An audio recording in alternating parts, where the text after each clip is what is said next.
The man accused in the stabbing death of Irina Zarutska on Charlotte's Blue Line train last year will face a federal judge this morning. The hearing will determine whether Decarlos Brown Jr. is mentally fit to stand trial. Mental health evaluators have already made their recommendation that Brown simply is not competent to stand trial. They say that he's suffering from a serious mental illness, preventing him from understanding the homicide case and helping in his defense. But evaluators believe with treatment and medication, Brown's competency could be restored.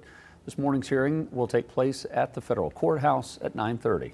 All right, joining us now, our chief legal analyst, Khalif. For those of us who've never been inside of a courtroom to see a competency hearing, how is this going to work? Are they going to present, this is what the doctors say, the judge says, okay, I agree, disagree. What does it look like? Well, it looks like any other hearing. In determining whether a defendant is competent to stand trial, the court must determine whether the defendant has sufficient present ability to consult with his lawyer in a reasonable degree of rational understanding, and whether he has a rational and well as functional understanding of the proceedings against him. So they can call witnesses, they can subpoena witnesses, they can testify, cross-examinations, direct examination, just like any other hearing. There is going to be like a normal hearing outside of the fact that you'd have this report that already describes his mental capacity or his ability to stand trial. So that also will be brought in as well.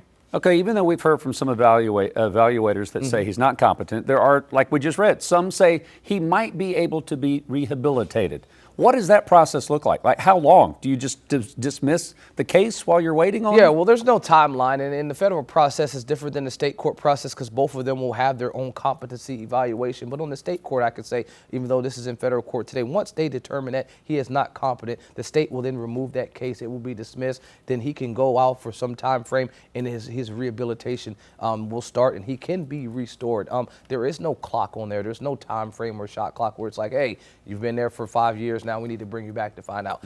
Because lawyers and judges are not doctors, they leave that to the mental health professionals to make a determination on how long something like that will take. But the folks that are making these determinations on his ability to be restored aren't the individuals that have had an opportunity to sit with him and make an evaluation. On the federal court, they have a panel of mental health evaluators that they normally pick from, and those evaluators would have conducted a process and a hearing already, or I should say an evaluation already. And so during that evaluation, they've made the determination that he should not and is not fit to go and stand trial because we have the Constitution that we have to adhere to. You cannot allow a person that's not mentally fit to stand trial to go and attempt to defend themselves because they have to have an understanding of the proceedings. This might be a procedural question again, but does the judge get to actually talk to someone in this situation? Do they get to talk to the suspect or the person who is set to face these charges and go to trial? Do they get to ask them personally instead of saying, hey, this person says this about you and this person says this about you?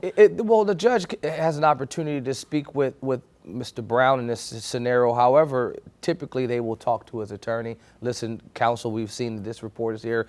Do you have any objections to this report? Do you want to present any other type of evidence? It really just depends on where you are at in the court proceedings. Oftentimes, a judge will have interactions with a client if they're taking sentencing. Are you aware of what's happening? Are you on any medication? Do you understand the information that's being presented to you? Have you went over it with your attorney? Those are the types of questions, just those baseline. But the judge isn't going to go and do a deep dive. They're typically going to rely on that evaluation because that is the court's work product. That evaluation that was conducted previously doesn't belong to the attorney. It belongs to the court, and now the court will make that determination or if they will accept or reject the recommendation from the evaluator. Khalif, kind of in the same vein of what Annie was asking about, when they're making this evaluation, the judge is looking at the person in question. How much do they rely on the medical experts, knowing that I'm not an expert in this field? They're experts in law, but experts in terms of mental capacity to handle that. Do they rely on the doctors that much? Yeah, definitely. I mean, I've had judges tell me in the middle of these competency hearings, that's why we rely on these individuals right here. And so these panels, specifically on the federal court, they're mostly going to contain psychiatrists. These are MD doctors that are on there and making these evaluations and determinations. So I'm going to go with the person that's in that field over the person that presides over, routine criminal offenses, but doesn't do a routine evaluation of a person's capacity. Because what a judge is able to do is look at, a person's ability when they're talking about an insanity defense, right? That's something different. But their capacity, this is going to be what the mental health evaluators are going to be looking at. Queen City News Plus. Just search Queen City News on your smart TV's app store.